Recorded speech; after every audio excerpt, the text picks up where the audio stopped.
만주의 주 되신 하나님께 모든 영광을 올려드립니다. 귀한 찬양 감사드립니다. 이제 오늘 우리에게 주시는 하나님의 말씀을 봉독하도록 하겠습니다. 오늘 우리에게 주시는 말씀은 이사야 60장 1절에서 3절과 10절에서 15절까지의 말씀이 되겠습니다. 이사야 60장 1절에서 3절, 10절에서 15절 본문 말씀입니다. 1절에서 3절을 먼저 같이 읽으시고 이어서 10절에서 15절을 교독하도록 하시겠습니다. 1절에서 3절을 먼저 같이 읽습니다. 일어나라, 빛을 발하라. 이는 내 빛이 이르렀고 여호와의 영광이 내 위에 임하였음이니라. 보라, 어둠이 땅을 덮을 것이며 캄캄함이 만민을 가리려니와 오직 여호와께서 내 위에 임하실 것이며 그의 영광이 내 위에 나타나리니 나라들은 내 빛으로 왕들은 비치는 내 광명으로 나아오리라. 10절 말씀으로 갑니다.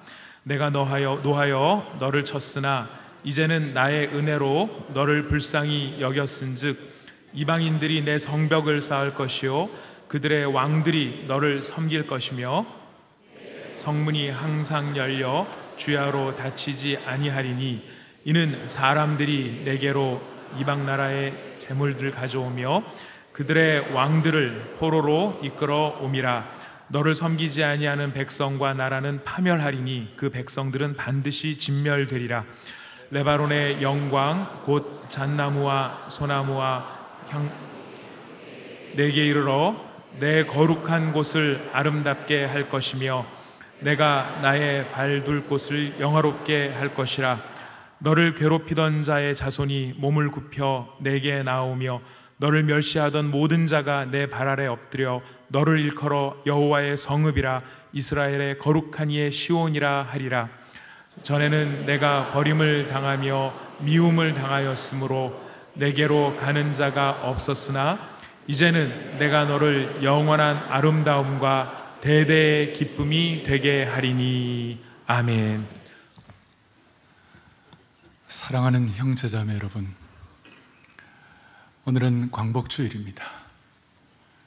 69년 전에 일본의 억압과 식민지 지배하에서 그날은 해방의 종소리를 경험했습니다.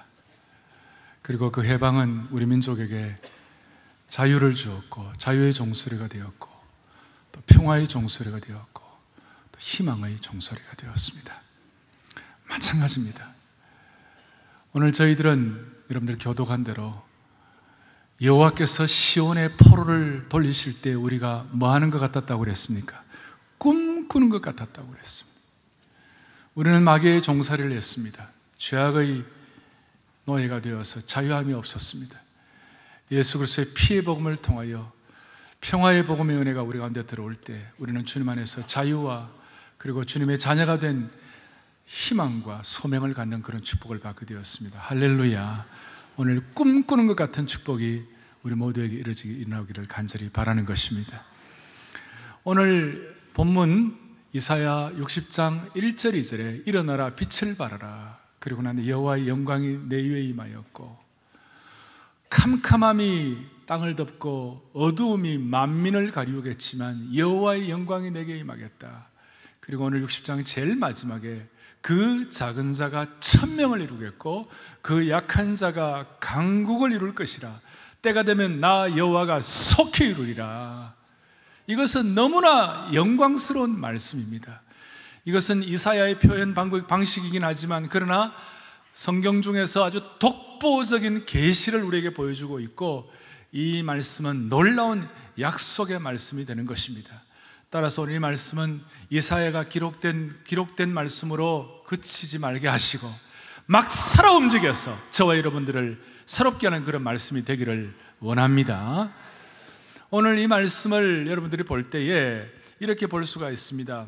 이 내용은 이사야가 이와 같이 영광스럽고 독보적인 말씀을 할 수 있는 그런 환경이 아니었어요. 이 상황은 참 어려웠어요. 꿈을 꿀 만한, 낙관문을 펼칠 만한 그런 상황이 아니었어요.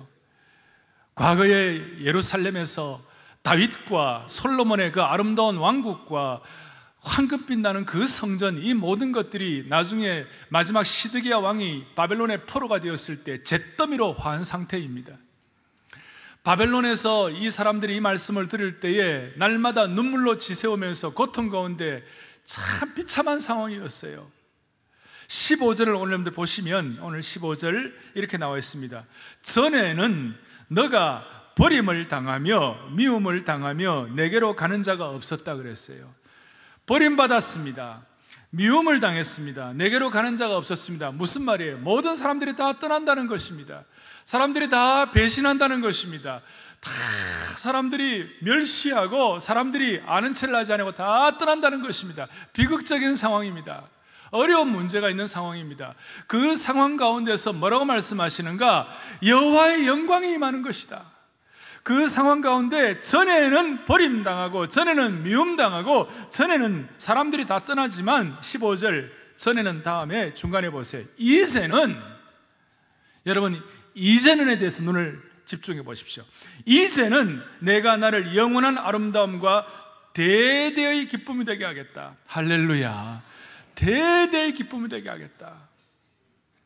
감히 희망을 원할 수 없는 그런 척박한 환경이었습니다마는, 멸시받고 다 떠나고 고아와 같이 버려둔 것 같은 그런 마음, 안타까운 상황이었습니다마는 무슨 일인지 모르지만 일이 벌어졌어요. 그 일이 벌어지고 난 다음에 하나님이 은혜를 주시는데 이제는 대대의 기쁨이 되게 해 주시겠다.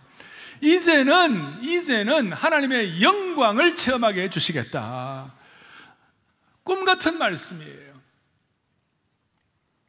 우리의 과거 1910년도에 한국이 일본의 식민지가 되었을 때 그때의 상황을 여러분들이 한번 생각해 보십시오. 무능한 조정, 부패한 관리들, 희망을 말할 수 없었던 백성들의 형편이었습니다.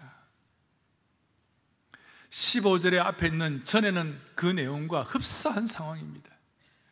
지금 북한이 경험하는 것 무엇입니까? 과거의 신의 주 평양은 동방의 예루살렘이라고 말할 정도로 그와 같이 정말 하나님을 예배하는 놀라운 주의 백성들이 가득 차고 넘친 곳이었습니다.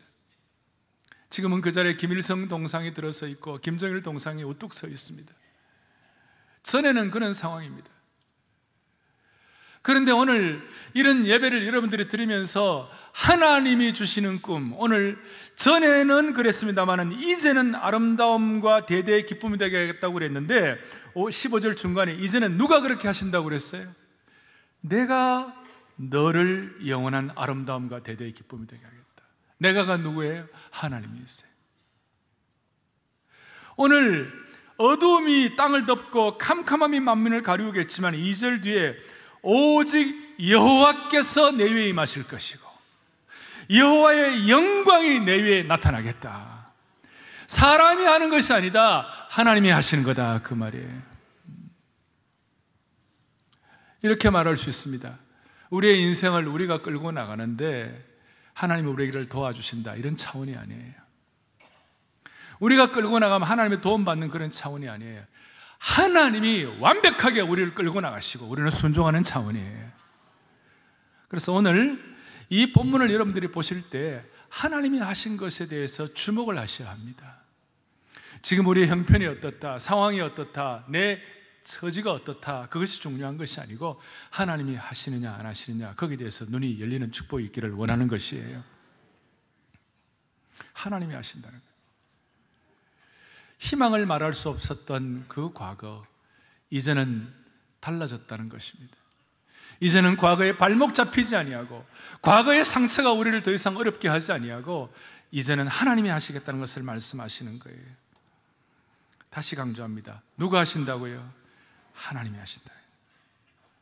더 이상 과거에 지배받지 아니하고 하나님이 주시는 꿈 때문에 회복될 수 있다는 것을 말씀하는 겁니다.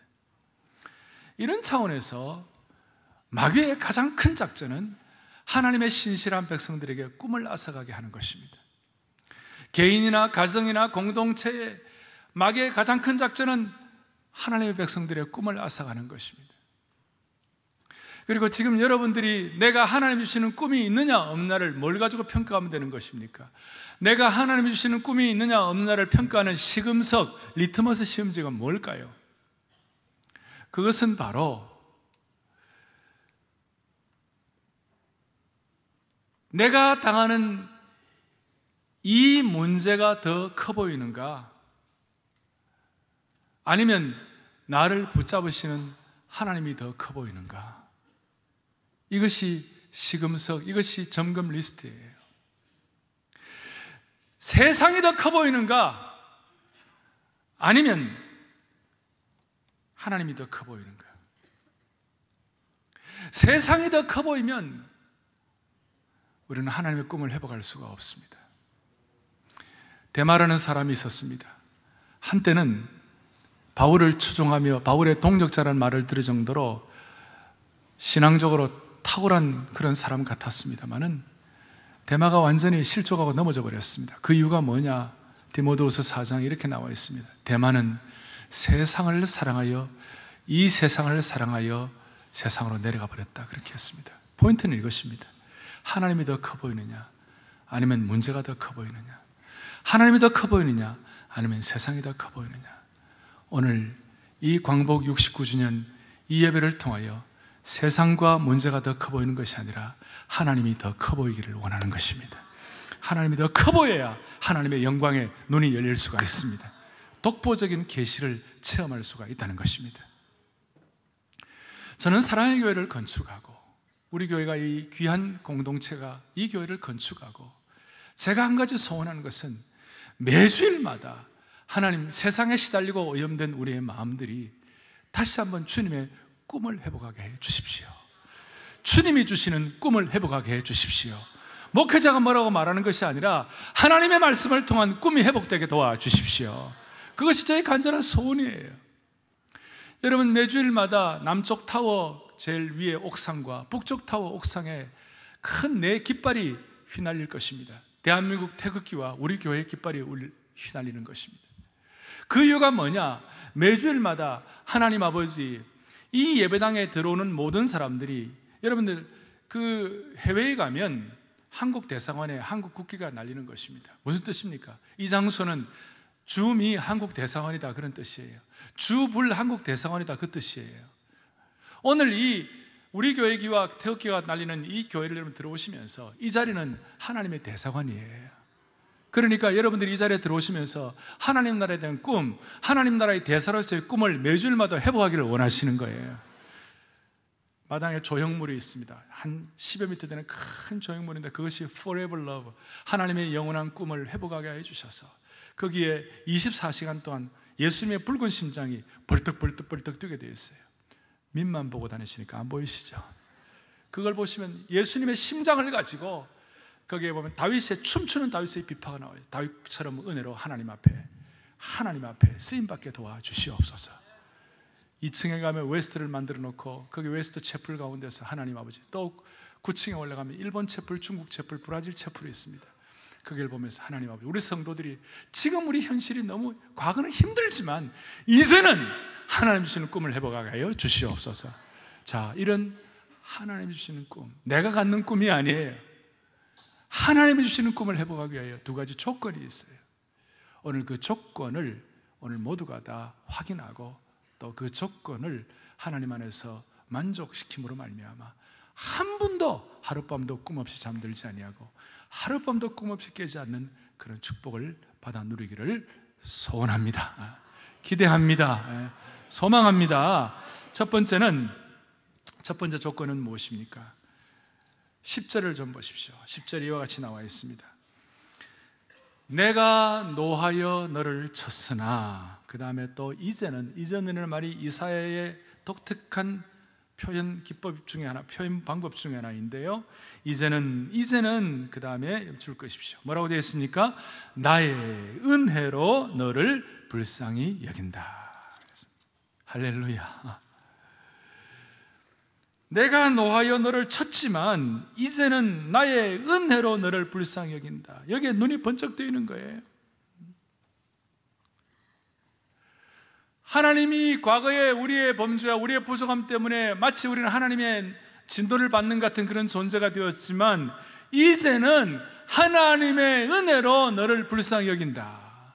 그래서 모든 꿈의 회복의 제1조건은 하나님의 은혜에 대해서 센스가 회복되는 것이에요. 하나님의 은혜에 관한 은혜의 안테나가 부러지지 아니하고 다시 세워지게 되는 거예요. 하나님의 은혜에 관해서는 지평이 열려야 되는 것이고, 하나님의 은혜를 사모하는 것에 관한 한 영원한 은혜의 체보자가 되어야 되는 거예요. 이거는 예외가 없어요. 여러분, 이사야 60장 뒤에 61장을 좀 보세요. 61장에 보면 61장 1절에 주 여호와의 영이 내게 임할 때에, 거기에 중간에 보면 나를 보내사 마음이 상한 자를 고치며 포로된 자에게 자유를, 갇힌 자에게 노임을 선포하는데, 61장 2절 같이 읽겠습니다. 여호와의 은혜의 해와 우리 하나님의 보복의 날을 선포하여 모든 슬픈 자를 위로한다, 이런 말씀이 나와 있습니다.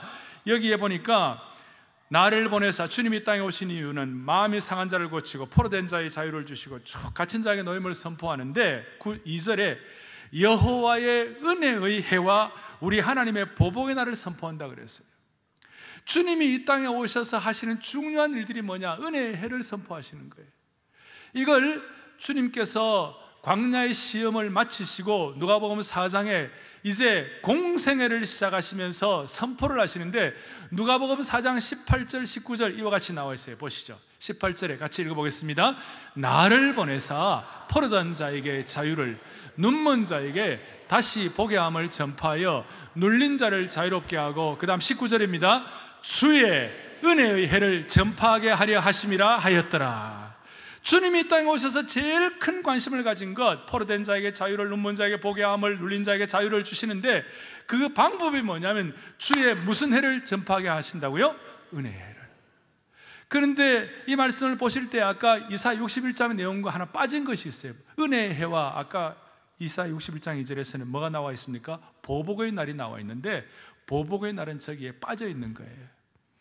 주님이 이 땅에 오신 것은 은혜의 해를 전파하게 하시기 위하여 오신 것입니다. 이것은 참 우리 신앙세계 말로 다 할 수 없는 신비한 것입니다. 미스터리한 것입니다.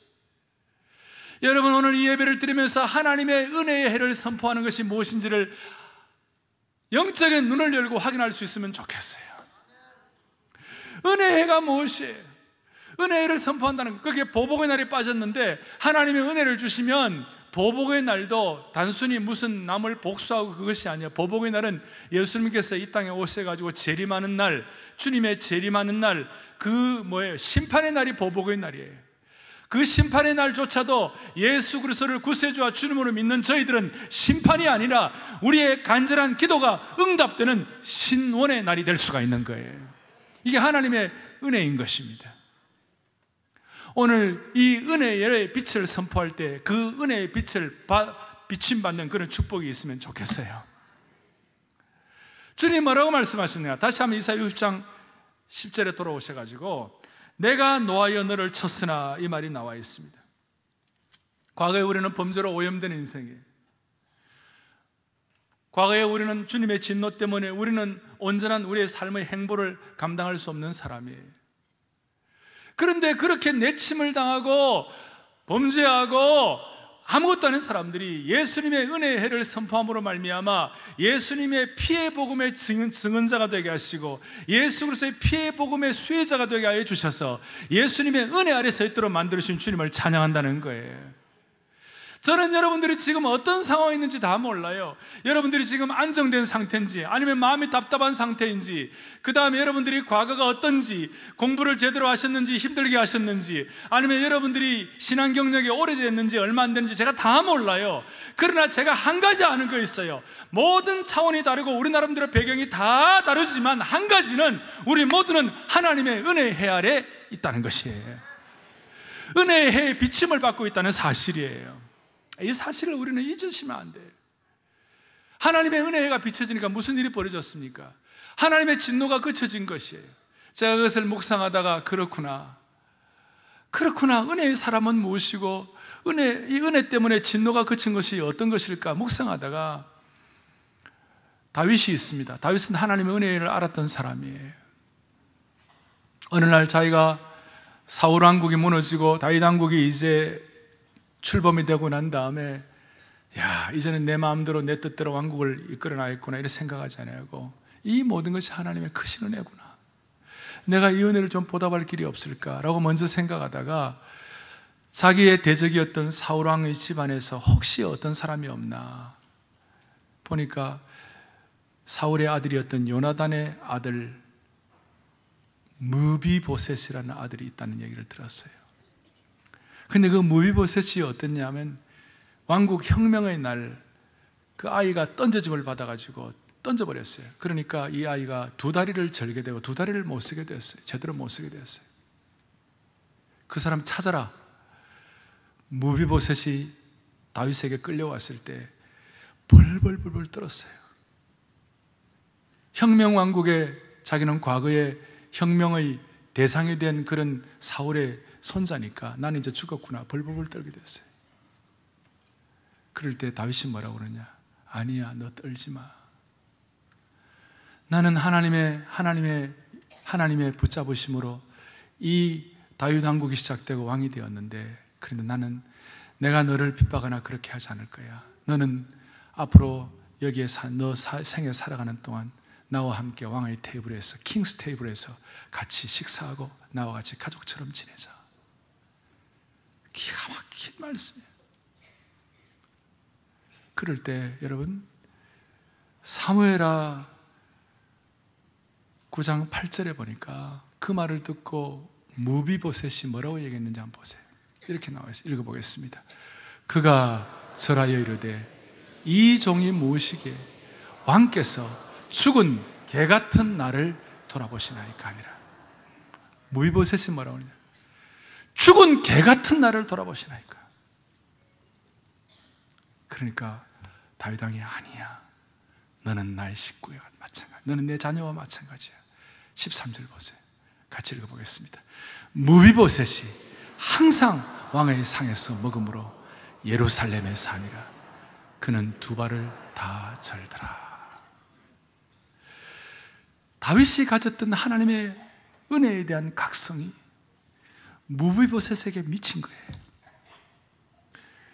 예루살렘의 저녁 종소리가, 예루살렘 왕궁의 저녁 종소리가, 예루살렘 성의 저녁 종소리가 댕그랑 댕그랑 댕그랑 울릴 때 왕과 왕의 자녀들이 정장을 하고 몸을 깨끗하게 하고 만찬장에 나옵니다.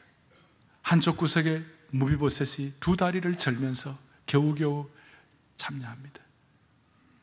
그 댕그랑거리는 저녁 종소리를 들을 때마다 무비보셋의 마음속에 나는 개 같은 사람이고 나는 완전히 버림받아 마땅한데 왕의 테이블에 참여하다니 감격이 있었을 것입니다. 제가 표현 방법이 좀 서툰 것 같아서 다 제대로 못합니다만은 여러분 상상을 해보세요. 우리의 혀는 열린 무덤 같고 우리의 목구멍은 그야말로 정말 하나님 기뻐하지 않는 그런 온갖 수치와 부끄러움, 우리의 과거의 삶을 영상으로 다 틀어놓고 조목조목 본다면 감히 이 자리에 있을 수도 없는 그런 우리들이지만 하나님의 특별한 은혜의 해를 비침받게 하여 주셔서 10절에 있는 것처럼 내가 너를 노하여 쳤지만 이제는 나의 은혜로 너를 불쌍히 여기신 이 은혜 때문에 우리 모두는 하나님의 자녀가 되어 거룩한 만찬과 같은 이 자리에 참여 예배드릴 수 있음이 얼마나 귀한지, 이 근본적인 치밀어 오르는 은혜에 대한 센스가 사랑의 교회 모든 성도들을 회복시키실 때 하나님께서는 하나님이 주시는 꿈을 각자 맞춤형으로 명백하게 선포해 주시리라고 믿는 것입니다. 중요한 것은 그것입니다. 사랑하는 여러분, 세상을 살다 보면 두 다리가 부러지는 같은 고통을 겪을 때가 있습니다. 너무나 잔인하고 왜곡되고 정당하지 않고 거짓된 공격과 아픔과 문제에 부닥칠 때가 있습니다. 이때가 중요한 것입니다. 이때 동시에 상처받아가지고 쓰러질 것인가, 아니면 이때의 아픔과 수모와 공격을 당하더라도 어떻게 하나님이 주시는 꿈을 회복할 수가 있을 것인가, 이것이 이때가 중요한 것입니다. 핵심은 이것입니다. 아무리 문제와 아픔이 많다 하더라도 하나님의 은혜가 더 크면 꿈을 가질 수 있는 것입니다. 아무리 우리의 삶에 척박한 환경이 일어난다 할지라도 은혜가 더 크면 방향이 잡히는 것입니다.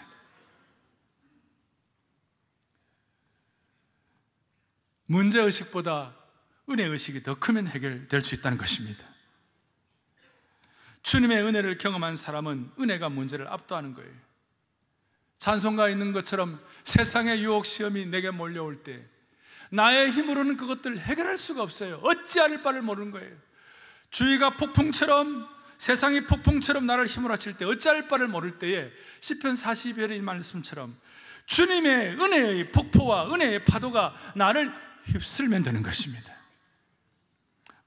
문제보다 참된 은혜가 더 큰 것이 내 삶을 통하여 확인되면 희한한 일이 벌어져요. 문제보다 은혜가 더 큰 것이 확인이 되면 무슨 일이 벌어지느냐? 은혜의 방종자가 되지 않아요.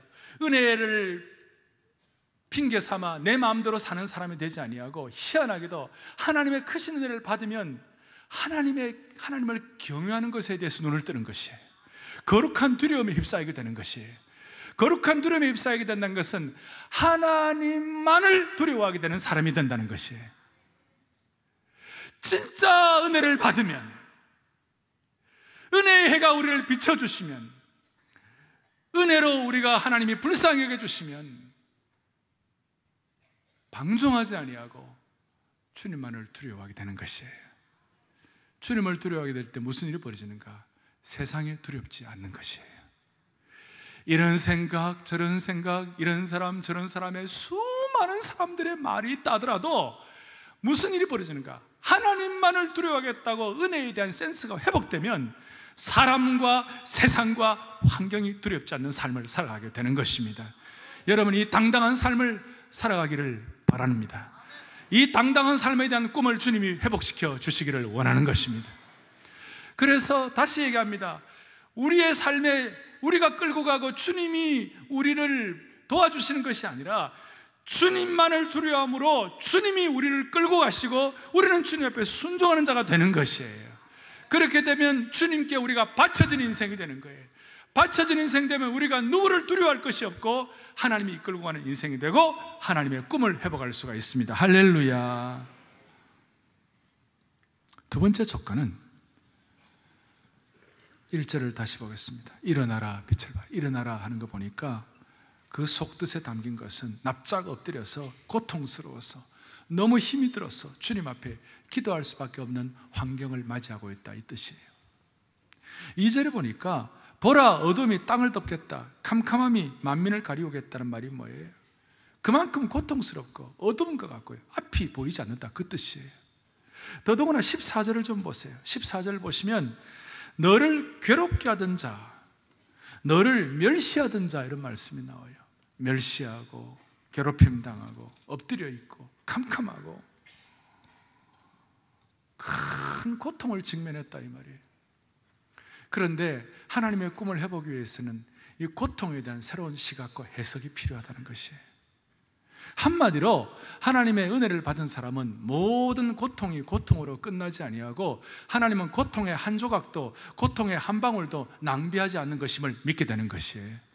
그 고통을 통하여 반드시 하나님이 하시고자 하신 일들을 깨달을 수가 있다는 것이에요. 그 고통을 통하여 하나님만을 전적으로 의뢰하고 하나님께 바쳐진 인생 되기를 원하는 하나님의 뜻이 담겨 있다는 것을 확인하게 되는 것입니다. 그럴 때 하나님은 반드시 하나님의 꿈을 회복시켜 주시는 것입니다. 놀라운 하나님의 꿈을 회복시켜 주시는 거예요. 어떻게 회복시켜 주십니까? 1절 뒤에 여호와의 영광이 임한다. 2절에서도 여호와께서 위에 임하신다. 놀라운 것은 3절에 나라들은 내 빛으로, 왕들은 비치는 내 광명으로 나오리라. 심지어 여러분 11절 12절 쭉 다들 보면 우리의 대적자, 또 우리가 경제적으로나 물질적으로 고통당하는 이 모든 상황으로부터 하나님께서 그 고통이 무의미하게 하지 아니하시고 놀라운 길을 열어주신 것을 보여주고 있어요. 고통의 한 조각도 고난의 눈물의 한 방울도 낭비하지 않는 것을 보여주시는 거예요. 2007년도에 우리 교회에 와서 영성 세미나를 인도했던 마르바 던이라는 여성 강연가가, 여성 사역자가 있어요. 이분은 20여 년 전에 의사의 오진 때문에 그의 발목이 한쪽 발이 뭉그러져 가지고 보조기구의 도움이 없이는 어떻게 걸어 다닐 수 없는 그런 사람이었어요. 20년 동안 그런 의사의 오진 때문에 당하는 고통을 받았다면 주님, 어떻게 내가 그런 오진을 당해가지고 그런 일이 있을 수 있습니까? 왜 그렇습니까? 또 뭐 때문에 그렇습니까? 이런 이유를 계속 물음직한데 그의 고백 가운데서 이런 내용이 나와 있어요. 내가 비록 그 고통의 의미를 끝까지 보지 못한다 할지라도 내 고난이라는 작은 돌멩이를 주님께 제물로 드릴 때에 역사의 연못에 고난을 던지면 다른 사람들에게 끝없는 축복의 파문을 일으킬 수 있다고 생각하고 위로가 되고 의미가 넘쳤다. 말이 좀 어렵습니다. 이런 뜻이에요. 그 고통이 있을 때에 고통이 왜냐 이거 묻지를 아니하고 그 고통 가운데 하나님이 함께 하셨느냐 이거예요. 그리고 그 고통을 통하여 주님께 내 삶을 더욱 전적으로 의탁하고 맡길 수가 있었느냐, 하나님이 나를 통제하시는 삶인 것을 내가 고백할 수 있느냐, 이것이 자기에게 깨달아졌다는 거예요. 모든 고통은 의미가 있고 낭비가 없는데 모든 고통 가운데 왜 이 고통을 주십니까? 뭐 때문에 나는 걸 당합니까? 그것이 아니라 그 고통 가운데 하나님이 함께 계시고 그 고통을 통하여 우리가 주님 앞에 나를 전적으로 바쳐진 사람이 될 수만 있다면 그것이 고통이 중요하다는 것이에요. 그 말이에요. 여러분 중에 억울하게 고통당하고 말도 안 되는 이유로 고통당하고 더 이상 견디기 어려운 고통 중에 있는 분이 계시다면 그 의미는 우리가 다 알 수 없어요. 그러나 말바 던의 고백처럼 우리의 고통 중에 하나님이 함께 하시는 걸 확인하고 우리의 고통을 하나님께 제물로 올려놓으면 하나님이 그것을 시대와 역사와 환경의 연못에 던져가지고 다른 사람들의 축복의 파문, 축복의 물결이 되도록 도와주실 것이에요. 우리의 고통을 오병이어로 하나님께 올려드리면 그것을 하나님의 축복의 물결로 퍼지게 해 주셔서 5,000명을 살리는 축복을 허락해 주신다는 것이에요. 따라서 이제 오늘 이 광복주일날 사랑의 교회는 믿음으로, 사랑의 교회는 다시 한번 제2의 도약을, 고통을 넘어서 하나님이 우리를 통제하시고 하나님께서 이 가운데 함께 하신 것을 믿고 믿음으로 선포하고 새 시대를 열어갈 수 있기를 바랍니다. 무슨 말이냐? 사랑의 교회는 이제는 주님의 뜻만 요청하는 교회가 되기를 바라는 것입니다. 우리는 완전히 주님께 온전히 바쳐진 교회가 되는 것입니다. 더 이상 주님의 뜻 외에는 다른 것을 두려워하지 않는 교회가 될 것입니다. 우리는 순수하게 영적 가지치기를 통하여 하나님께 드려진, 바쳐진 제물 되게 하여 주셔서 여러분과 저를 통하여 하나님의 꿈을 이루어 주시기를 원하는 것입니다. 온갖 왜곡되고 어려운 공격과 문제들이 있을지 모르지만 우리가 주님 앞에 온전히 영적 가지치기를 통하여 고통 가운데서 주님 앞에 올려드릴 때에 주님은 바쳐진 그 교회를 통하여 주님의 뜻을 펼쳐질 것입니다. 오늘날 과거에 우리 주기철 목사님 산정인 교회나 장대현 교회 섬겼던, 주기철 목사님 섬겼던 교회나 손양호 목사님 섬겼던 그런 교회에 완전히 바쳐진 제물된 그런 교회들이 오늘 그렇게 찾기가 쉽지가 않을 거예요. 우리는 지난 2년간의 수많은 고통들을 통하여 이제는 주님 외에는 다른 길이 없습니다. 주님께 우리 교회는 완전히 바쳐진 교회가 되겠습니다. 주님의 뜻을 이루어 주시옵소서. 바쳐지면 주님이 일하시는 거예요. 그런 차원에서 하나님께서 우리 교회를 바쳐진 교회로 받아주시기를 소망하는 것입니다. 제가 지난주에 말씀한 대로 오늘 그 작은 자들이 하나님의 은혜로 갖는 꿈에 대해서 말씀을 전한다고 했을 때 제가 허락하게 되면 다음 주일까지 이사 6장을 계속 할 것입니다만은 무슨 제 개인의 무슨 선포나 우리 교회의 무슨 선포가 중요한 것이 아니라 고통의 의미를 통하여 우리 교회는 완전히 주님께 바쳐진 교회가 되기를 원합니다. 그렇게 올려드릴 때 주님이 어떻게 하시는가, 주님이 하시는 그 일을 기대하면서 우리가 소망하고 기도의 제목으로 삼아야 될 것이에요. 그것이 뭐냐? 3절이에요. 이제 적용하겠습니다. 3절이 무엇입니까? 나라들은 내 빛으로, 왕들은 비치는 내 광명으로 도로리라는 거예요. 무슨 뜻입니까? 세계의 열방들이, 쉽게 설명을 하면 세계의 모든 나라들, 세계의 모든 민족들이 우리에게로 나온다 이 말이에요. 우리식으로 말하면 세계를 우리가 품을 수 있는 교회와 공동체와 우리 개인이 된다는 것이에요. 희한하게도 은혜의 과정을 지나고 고통의 계단을 넘어 올라가면 그것에 대한 눈을 떠서 하나님께 바쳐지고 하나님 붙잡아 주시면 희한하게도 자격이 없는 사람인데도 불구하고 하나님은 우리를 쓰셔서 세계를 위하여 일할 수 있도록 만들어 주시는 거예요. 저는 오늘 사랑의 교회가 제2의 도약을 선포하며 제가 여러분들에게 드리고 싶은 말은 우리 교회 공동체를 통하여 사랑의 교회가 온 세계를 위하여 쓰임받는 교회 되게 해주십시오. 온 세계를 위해 쓰임받도록 이 귀한 교회를 건축하게 하셨사오니 온 세계를 위해 쓰임받는다는 것은 우리식으로 말하면 글로벌 인재를 양성하게 하여 주십시오. 영적으로 준비된 글로벌 인재들이 양성되게 하시고 우리의 마음이 세계를 품을 수 있는 글로벌 인생이 되게 도와주십시오. 저게 무슨 말인가? 이런 뜻이에요. 한국 사회가 지금까지 사람들을 키웠습니다. 똑똑한 사람들 많이 키웠습니다. 똑똑해가지고 나름대로 일을 합니다마는 많이 똑똑한 사람들 가운데 한국 사회는 남 비판하고 남 끌어내리고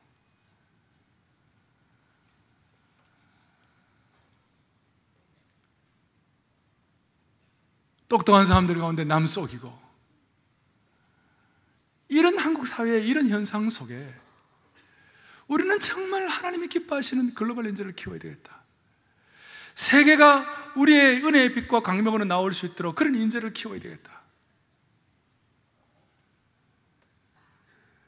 한국은 그런 인재를 많이 객관적으로 많이 키우지 못했지만 홍콩과 싱가포르는 나름대로 인재들을 키웠어요. 그러나 홍콩과 싱가포르에 키운 인재들은 글로벌 리더라고까지는 말할 수 없을지 몰라요. 리저널 리더들, 아시아권에서 통할 수 있는 리더들을 키웠을지 몰라요. 미국이나 유럽의 몇 나라들은 글로벌 세계적인 인물들을 키워가지고 세계를 섬기는 역할을 했을지 몰라요. 글로벌 인재들을 키웠을지 몰라요. 그러나 저는 오늘 사랑의 교회가 제2의 도약을 통하여 우리가 주님께 바쳐지게 될 때 하나님은 우리 교회를 통하여 어떤 인재를 키우시기를 원하냐? 영적으로 세계를 품은 영적인 글로벌 인재를 키워지게 하여 주십시오. 영적인 글로벌 인재가 키워진다는 말은 첫째는 전문적인 실력을 갖춘 인재를 키울 수 있게 해주십시오. 전문적인 실력을 갖춘 사람들을 우리 교회가 키워야 할 줄로 믿는 것이에요. 그러나 동시에 영성을 가진 사람, 글로벌적인 실력과 세계를 품는 영성을 가진 사람을 키우고 싶다. 그런데 문제는 많은 한국교회 과거의 인물들 가운데 또 우리들 현존하는 사람들 가운데 영성과 실력 있는 분들이 있으세요. 그런데 안타까운 것은 도도해요. 프라이드가 넘쳐요. 영성과 실력인데 자칫 잘못하면 교만하기가 십상이에요. 그래서 한국교회가 어려운 경우가 많아요. 영성과 실력이 똑똑한데 문제는 뭐냐? 도도해요. 겸손하잖아요. 그래서 우리는 소원해요. 사랑의 교회는 영성과 실력과 겸손을 갖춘 글로벌 인재를 키우게 해 주십시오. 우리는 왜 영성과 실력에다가 겸손할 수 있어요? 답은 하나예요. 우리는 은혜를 아는 자이기 때문에 교만할 수가 없어요. 우리는 하나님의 은혜가 없으면 못 사는 사람들이기 때문에 우리는 교만할 수가 없는 거예요. 우리는 겸손할 수밖에 없는 거예요. 사랑의 교회가 영성과 실력과 하나님의 은혜를 아는 겸손한 글로벌 인재들을 키워가지고 세계를 품을 수 있도록 은혜 베풀어 주시기를 간절히 기대합니다. 어제 토비스에서 말씀을 나누었죠? 어제 토비스에서 들은 얘기 기억나시죠? 샌프란시스코에 가면 레드우드라는 100m짜리 올라가는 나무가 있어요. 보통 50m만 올라가도 큰 대형 나무인데 100m는 샌프란시스코 근처에만 있다는 거예요. 레드우드가. 왜 그러냐? 삼투압 작업을 통하여 땅에서 올라가는 물을 먹고 사는 나무는 최고의 한도가 50m예요. 근데 100m가 되는 이유는 뭐냐? 샌프란시스코는 안개의 도시인데 안개를 먹고 살면 100m까지 자란다는 거예요. 거기서 우리가 이런 적용을 같이 나누었어요. 무슨 내용을 나누었어요? 땅의 것만 가지고 땅의 똑똑한 것만 자라면 50m까지 밖에 모자라지만 하나님의 은혜와 하나님의 이슬을 먹고 자라면 100m까지 자랄 수 있다는 것이에요. 여러분, 우리 자녀들을 어떻게 키우실 거예요? 우리 다음 세대를 글로벌 인재로 키울 수 있기를 바라는 거예요.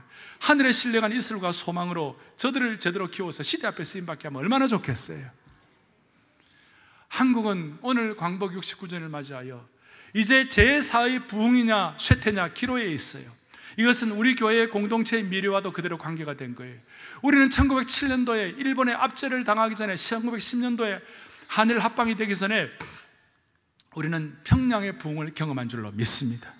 경제적으로 정치적으로 아무런 희망이 없던 그 상황에서 평양 부흥을 경험함으로 말미암아 새벽에 부흥에 일어나고 말씀 앞에 회복을 하고 자백을 하고 회개를 하고 이렇게 함으로 말미암아 하나님께서 큰 부흥을 주셨어요. 제1의 기회였어요. 제2의 기회는 오늘 이 해방되는 날 하나님 축복하셔서 대통령과 그 시대의 우리 민족의 사표와 선각자들, 우리 시대의 스승들은 대부분 기독교 교우들이었어요. 이 민족을 기독교 국가의 정신으로 세우려고 했어요.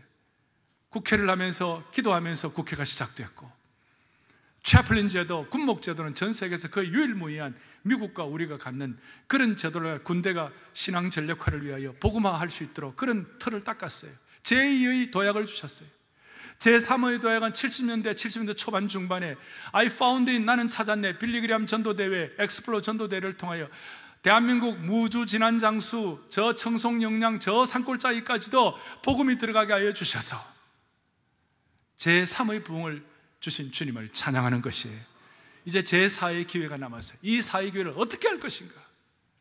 이 제4의 기회를 우리는 하나님의 은혜의 눈이 열리고 고통에 대한 시각에 대해서 새로운 해석을 함으로 말미암아 사랑의 교회가 아니면 한국교회가 전력 투구를 해서 실력과 영성과 겸손을 갖춘 글로벌 인재를 키울 때 하나님은 제4의 부흥을 허락해 주시리라고 믿는 것입니다.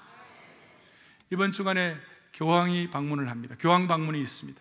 우리는 어떻게 해야 합니까? 웨스트민스터 신학교 총장인 피터 릴백 박사는 기독교가 천주교에 대한 자세는 두 가지다. 사랑과 진리다. 사랑하는 마음 변함없다. 그러나 진리는 포기할 수 없다. 프란시스 셰퍼 박사는 천주교와 우리의 관계는 문화적으로는 협력을, 진리에 관해서는 전투적으로 이렇게 표현을 했습니다. 문화적인 협력이라는 것이 무엇입니까? 낙태 문제, 우리는 천주교와 같이 갑니다. 동성애 문제 같이 가는 것입니다. 약자에 대해 배려 같이 가는 것입니다. 가족에 대한 소중성 같이 가는 것입니다. 근데 진리에 대한 것은 무엇입니까? 오직 이 하나님의 말씀이 우리를 구원하는 이 하나님의 말씀만 집중하고 오직 솔라 스크립투라, 개혁자들이 가졌던 그 정신, 오직 의인은 믿음으로 말미암아 구원받는다, 이 정신을 우리가 포기할 수가 없는 것입니다. 1517년에 종교개혁이 일어났습니다. 종교개혁 이후에 1545년부터 25차에 걸쳐서 가톨릭이 모여서 트렌트 종교회의를 했습니다. 그때 이 프로테스탄트를 정죄했습니다. 그 정죄가 아직까지 풀어지지 않았습니다. 우리는 진리에 대해서는 우리는 포기할 수가 없는 것입니다. 하나님께서 여러분들에게 지혜를 주시기를 바랍니다. 기독교가 다시 한번, 우리 프로테스탄트가 다시 한번 거룩한 자존심을 회복해야만 하는 것입니다.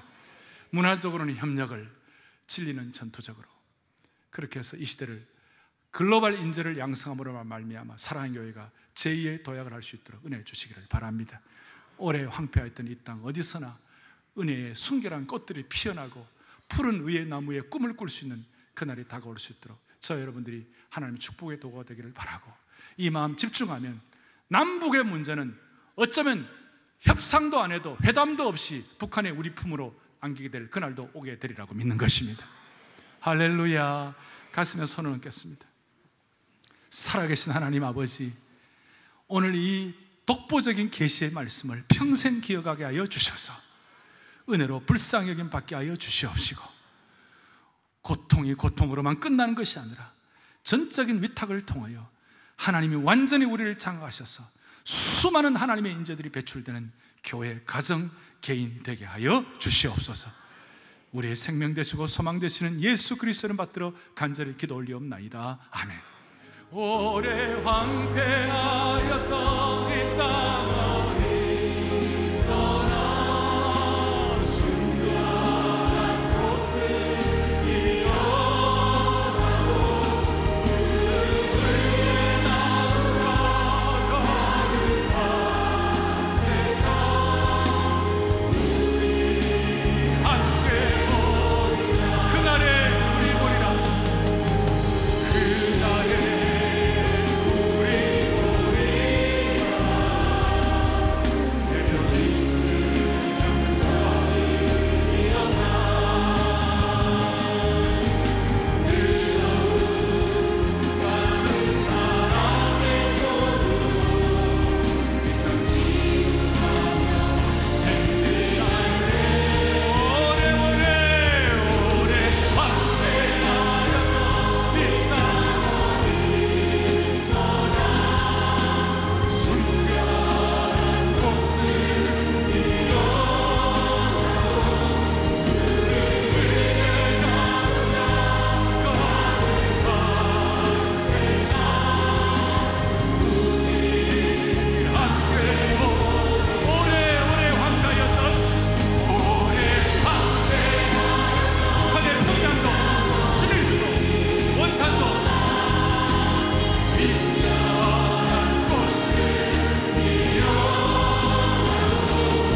지난 3일 사랑의 교회 주일 예배에서 OM 선교회 로고스 호프의 선교사가 설교 말씀을 전하고 아프리카 찬양대의 특별한 찬양으로 은혜를 나눴는데요. 사랑TV 뉴스가 그들이 사역하는 로고스 호프를 방문했습니다. 길이 130m, 폭 25m, 무게 12,000톤의 배 로고스 호프가 지난달 30일 인천항에 입항했습니다. 로고스 호프는 5천여 종 50만 권 책이 비치된 세계 최대 규모의 선상 서점이고 60개국 400여 명의 선교사가 사역하는 곳으로 항해 중에는 선장과 선원의 임무를 맡고 정박 시에는 한 명 한 명이 선교사로서의 역할을 다합니다. 책을 접하기 어려운 나라에서는 책을 보급하고 물 부족 국가에서는 정수기 보급으로 식수 문제를 해결하는 등 여러 구호 활동을 펼치고 있습니다. 로고스 호프는 예수 그리스도 때문에 모인 사람들이 자신의 삶을 내려놓고 하나님만을 바라보고 나아가는 그런 특별한 공동체입니다. 그렇기 때문에 지미 카터나 또는 유명하신 분들이 떠다니는 유행이라고 말씀하고 있습니다. 이 외에는 많은 책들이 있고요. 이 많은 책들을 통해서 지식이 보급되는 뿐만 아니라 이 지식들을 통해서 그들이 예수 그리스도를 알아가길 소원합니다. 뿐만 아니라 밖에 나가서 사람들이 도움이 필요가 무엇인지 현지 상황에 맞춰서 저희가 도움을 주고 있고요. 특별히 예수 그리스도를 가진 우리의 삶을 통해서 그들이 예수 그리스도를 알아가고 그 속에서 진정한 희망을 발견하는 것이 바로 이 배의 목적이기도 합니다.